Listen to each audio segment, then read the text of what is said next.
आज का टॉपिक है chapter life process 10th class. Intestine क्या होती है। दो तरह की इंटेस्टाइन होती हैं, स्मॉल और लार्ज। स्मॉल और लार्ज थोड़ा इसे डिटेल में समझते हैं क्या कहना चाह रहा हूं। स्मॉल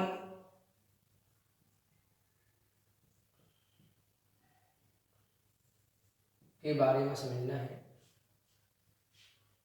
स्मॉल जो इंटेस्टाइन है वो 6 मीटर लॉन्ग होती है, 6 मीटर लॉन्ग। तो फिर इसे स्मॉल क्यों कह रही हैं।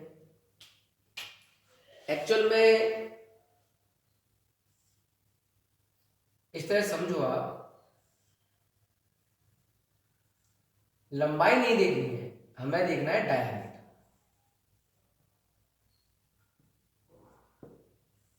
डायमीटर इसका स्मॉल होता है, इसलिए से स्मॉल इंटेस्टाइन होते हैं।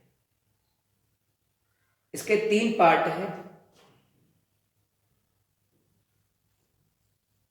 ड्यूडेनम, जेजुनम और इलियम।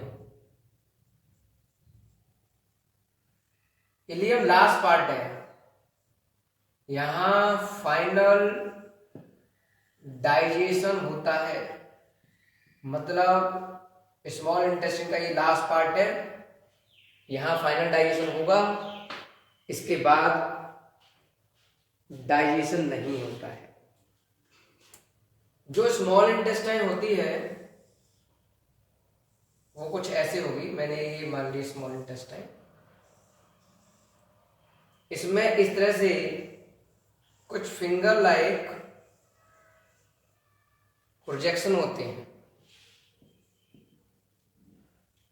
Finger like projection. इनको हम कहते हैं विलाई। क्या नाम दिया हमने इनको? विलाई बोलते हैं इनको। फिंगर लाइक प्रोजेक्शन को हम विलाई कहते हैं। ये सरफेस एरिया को इंक्रीज करता है। विलाई जो है सरफेस एरिया को इंक्रीज करता है, सरफेस एरिया को इंक्रीज करता है, जिससे फूड का एब्जॉर्प्शन ज्यादा से ज्यादा हो। इंक्रीज फूड एब्जॉर्प्शन, फूड का एब्जॉर्प्शन ज्यादा से ज्यादा हो। मतलब यहां से फूड निकल के ब्लड में ज्यादा से ज्यादा जा सके, यहां से फूड निकल कर ब्लड में ज्यादा से ज्यादा जा सके।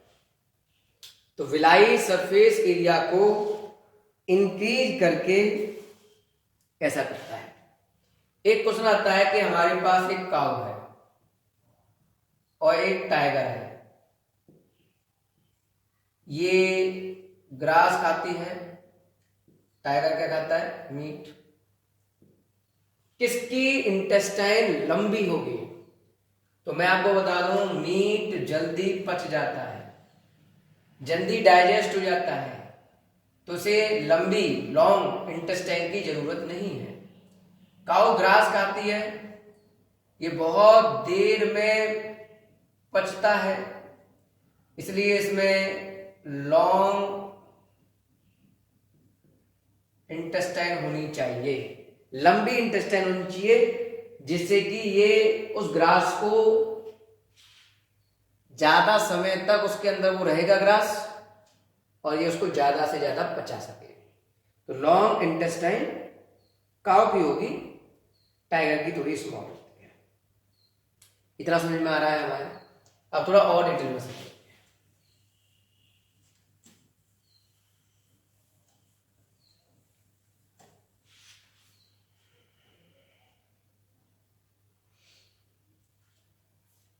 हमारे पास कुछ ग्लैंड्स हमको पढ़नी है। ग्लैंड्स दो तरह की होती हैं, एक्सोक्राइन ग्लैंड और एंडोक्राइन ग्लैंड। दोनों का मतलब समझ लो पहले। ये एक्सोक्राइन ग्लैंड है, इसमें एक डक्ट होती है, डक्ट। यहां से जो लिक्विड डक्ट के थ्रू निकलता है उसे हम एंजाइम कहते हैं। ये डक्ट टारगेट तक जाएगी और एंजाइम छोड़कर आती है। एंडोक्राइन जो ग्लैंड्स होती है वो डक्ट लेस होती है, इसमें डक्ट नहीं होती। ये अपना सीक्रेशन इसके अंदर भरा होता है, जो सीक्रेशन वो ब्लड में छोड़ती है। ये ब्लड है तो अपना ये सीक्रेशन ब्लड में छोड़ देती है। इस सीक्रेशन को हम हार्मोन्स कहते हैं। तो यहां से जो लिक्विड निकला उसे एंजाइम नाम दिया, और एंडोक्राइन से जो लिक्विड निकलता है उसे हार्मोन्स कहते हैं। एंडोक्राइन ग्लैंड अगले चैप्टर में हम पढ़ेंगे। अभी हमको पढ़ना है एक्सोक्राइन ग्लैंड, जिसमें एक है लीवर, पैनक्रियाज, लीवर हो गया, दूसरा आपका पैनक्रियाज, पैनक्रियाज, लीवर।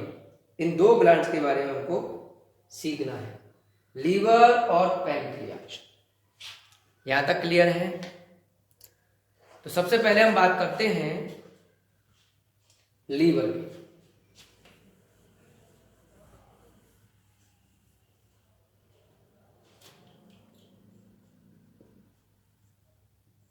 हमारी बॉडी में लीवर सबसे लार्जेस्ट ग्लैंड होती है। क्वेश्चन आता है सबसे लार्जेस्ट ग्लैंड कौन सी है, तो हम कहते हैं लीवर। लीवर सबसे लार्जेस्ट ग्लैंड होती है। इसके फंक्शन क्या है, तो ये समझो ये हमारा एक लीवर है, ऐसे हमने माना कि ये हमारा लीवर है।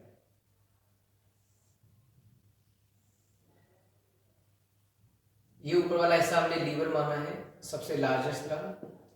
इससे ये डक्ट निकल रही है, इसको बोलते हैं bile duct, bile duct. Liver का पहला जो काम है, इसके अंदर बाइल जूस बनता है, बाइल BI बाइल जूस बनता है। और ये बाइल जूस ये बाइल डक्ट के थ्रू इस तरह से, ये है आपका gall bladder, gall bladder. Gall bladder में बाइल जूस इकट्ठा हो जाता है। लीवर के बहुत सारे फंक्शन हैं, ये बहुत ही बिजी ऑर्गन्स है, इसलिए ये बाइल जूस 24 घंटे नहीं बनाता है। बाइल जूस बना के बाइल डक्ट के थ्रू ये गॉल ब्लैडर में भेज देता है। इस डक्ट को हम याद करना चाहो तो कर लेना, सिस्टिक डक्ट कहते हैं। जो मेन डक्ट से बाइल डक्ट, और जो गॉल ब्लैडर से जुड़ी है वो सिस्टिक डक्ट कहलाती है, और यहां इकट्ठा हो जाता है बाइल जूस। चलो अब हम थोड़ा सा आइडिया दे दें। बाइल जूस में सबसे बड़ी बात, नो एंजाइम प्रेजेंट, इसमें कोई एंजाइम नहीं होता है।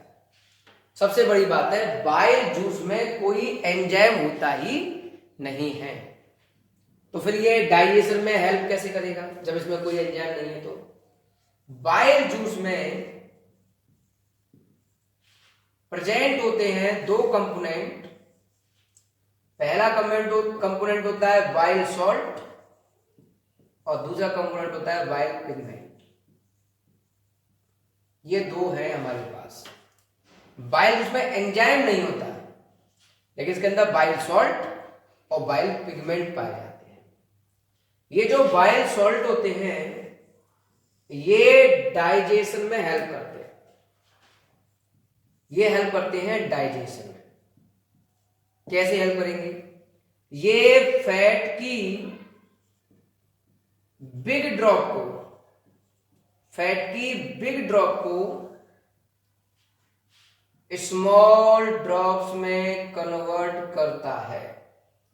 ये बायोसॉल्ट फैट की बिग ड्रॉप को स्मॉल ड्रॉप में कन्वर्ट करता है।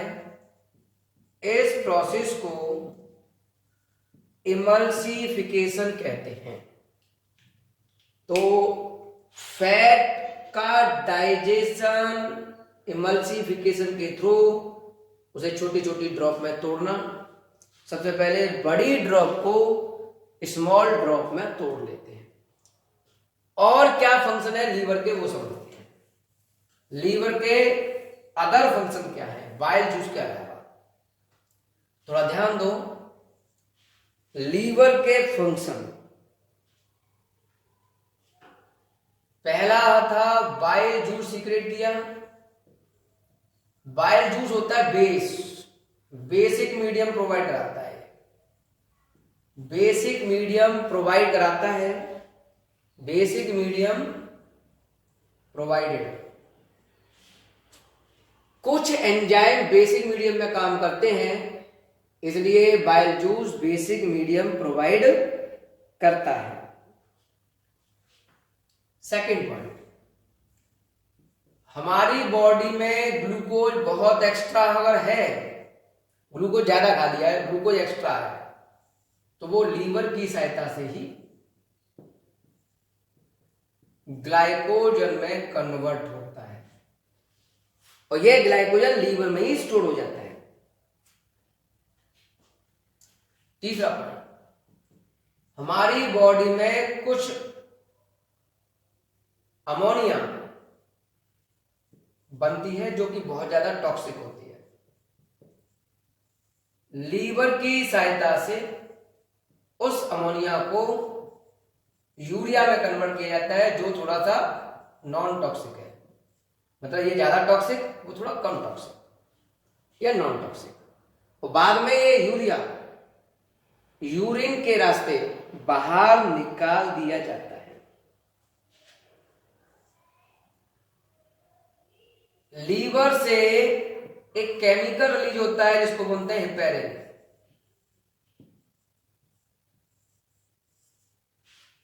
ये हेपेरिन हमारे ब्लड में मिक्स होता है। जैसे ये ब्लड वेसल्स है, ब्लड का फ्लो चल रहा है, तो ब्लड की वेसल्स आपस में क्लॉट ना बना ले, क्लॉटिंग ना कर ले, इस क्लॉटिंग से प्रिवेंट करता है हेपेरिन। मतलब इन क्लॉटों को बनने से रोकता है हेपेरिन। तो हमारे ब्लड में हेपेरिन होता है जो कि एक तरह का एंटी कोगुलेंट है और हमारे ब्लड में क्लॉटिंग बनने से वो रोकता है। ये थे आपके लीवर के फंक्शन। अगला टॉपिक है पैनक्रियाज। ये एक मिक्स ग्लैंड होती है। मिक्स ग्लैंड का क्या मतलब है? पैनक्रियाज के अंदर एक्सोक्राइन पार्ट और एंडोक्राइन पार्ट दोनों होते हैं। मतलब पैनक्रियाज एंजाइम भी छोड़ सकता है और ये हार्मोन्स भी छोड़ सकता है। इससे निकलने वाले हार्मोन्स हैं इंसुलिन, ग्लूकागॉन, ये दो हार्मोन छोड़ता है। और इससे निकलने वाले जो एंजाइम्स हैं उनकी अगर हम बात करें, पैनक्रियाज मिक्स ग्लैंड है, इससे एंजाइम भी निकलते हैं। इससे निकलने वाले जूस को, पैनक्रियाज से जो जूस निकलता है उसे हम पैनक्रेटिक जूस कह सकते हैं। उस पैनक्रेटिक जूस में ट्रिप्सिन एंजाइम, लाइपेज एंजाइम पाया जाता है। Trypsin, lipase. यहां प्रोटीन को स्मॉल इंटेस्टाइन में जब प्रोटीन पहुंची,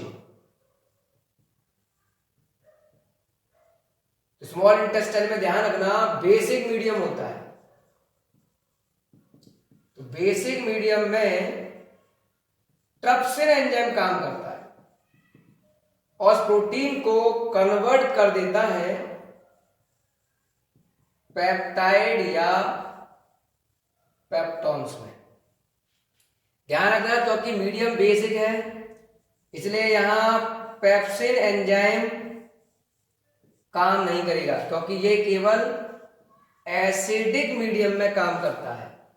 तो प्रोटीन को डाइजेस्ट करने वाले दो एंजाइम हो गए, एक तो पेप्सिन जो स्टमक में काम करता था, और दूसरा ट्रिप्सिन जो स्मॉल इंटेस्टाइन में बेसिक मीडियम में काम कर रहा है। लाइब्रेरी का काम मैं पहले ही बता चुका हूं। सबसे पहले फैट की big drop,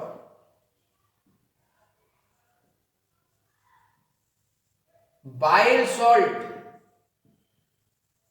by process emulsification इसे छोटी छोटी ड्रॉप्स में कन्वर्ट करेगा, छोटी छोटी फैट की ड्रॉप, और बाद में लाइपेज एंजाइम इन छोटी छोटी ड्रॉप्स को डाइजेस्ट करेगा फैटी एसिड में। किसमें डाइजेस्ट करेगा? फैटी एसिड के अंदर। तो ये था आपका पैनक्रियाज कैसे काम करते हैं, आ रहा है समझ में। अब हम बात करते हैं, थोड़ा और टॉपिक चेंज कर रहा हूं, अच्छी तरह समझना।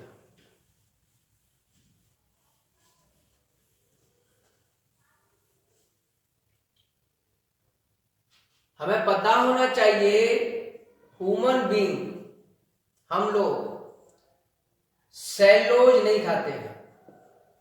सेलोज होता है ग्रास में, लीफ में। हम लीफ नहीं खाते, पत्तियां नहीं खाते, ग्रास नहीं खाते। क्यों नहीं खाते? एक्चुअल में सेलोज को डाइजेस्ट करने के लिए सेलुलेज एंजाइम चाहिए, जो हमारी बॉडी में नहीं पाया जाता है। सेलुलेज एंजाइम हमारी बॉडी में नहीं पाया जाता, इसलिए हम सेलुलोज को डाइजेस्ट नहीं कर पाते। चलो मेन टॉपिक पे आ जाइए।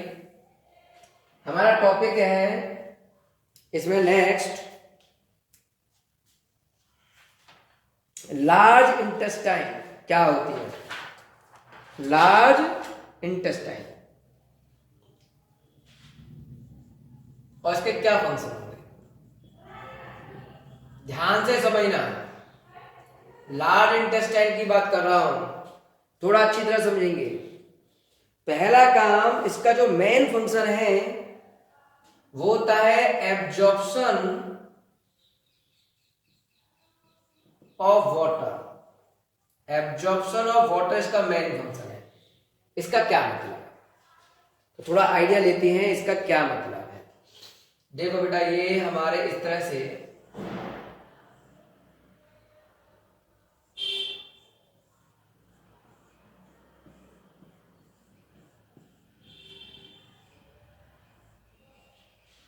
इस तरह का स्ट्रक्चर होता है लार्ज इंटेस्टाइन का। इसमें समझो थोड़ा सा, ये है इलियम,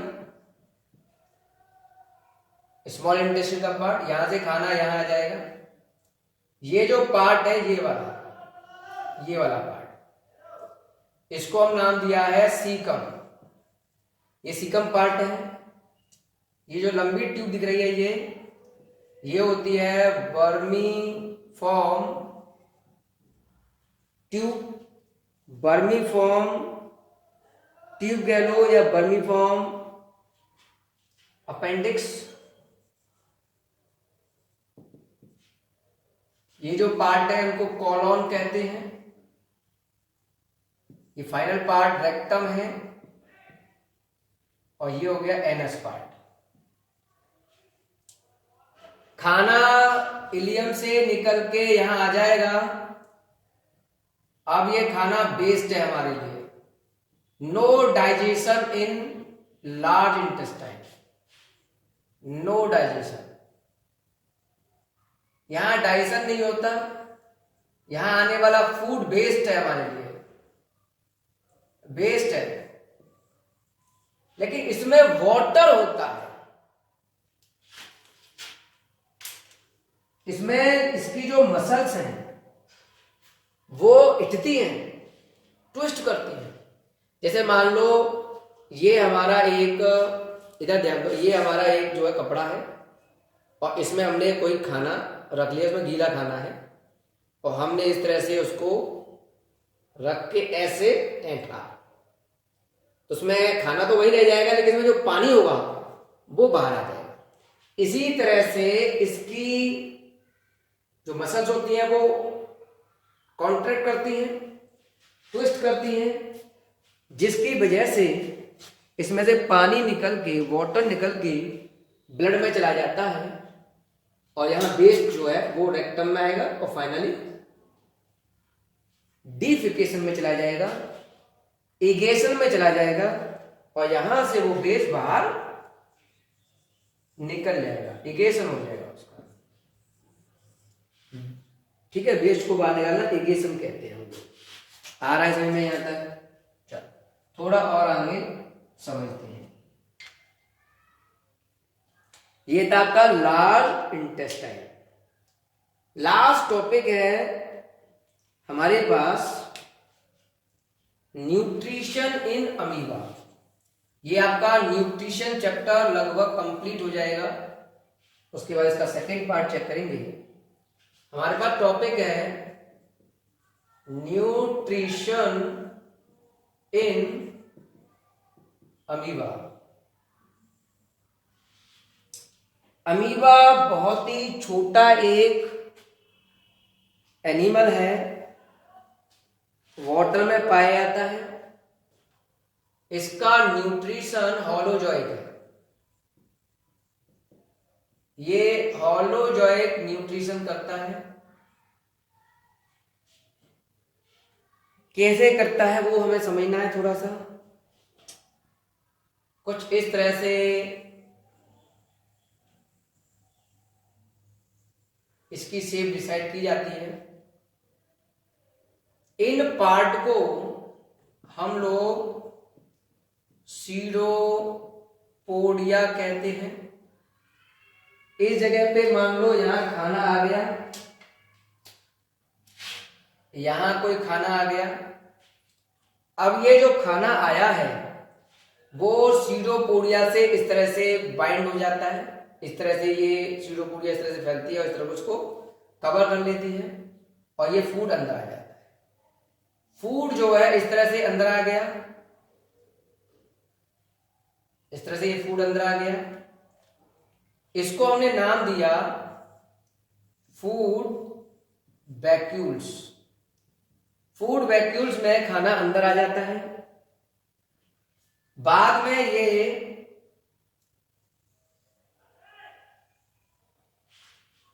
हमारे इसमें थोड़ा ध्यान दो,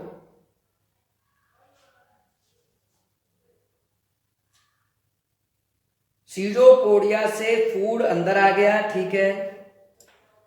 बगल में एक लाइसोसोम बॉडी होती है, ऑर्गन से ये, इसके अंदर पाए जाते हैं एंजाइम्स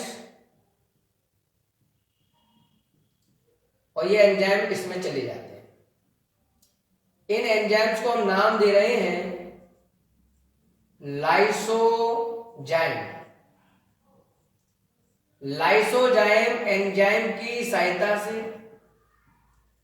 यहां जो फूड होगा वो डाइजेस्ट होगा, फूड डाइजेस्ट हो जाएगा और बाद में मान लो ये वेस्ट बना, ये फूड डाइजेस्ट हो गया, ये वेस्ट बना और ये वेस्ट बाहर फेंक दिए जाएंगे बाय डिफ्यूजन प्रोसेस।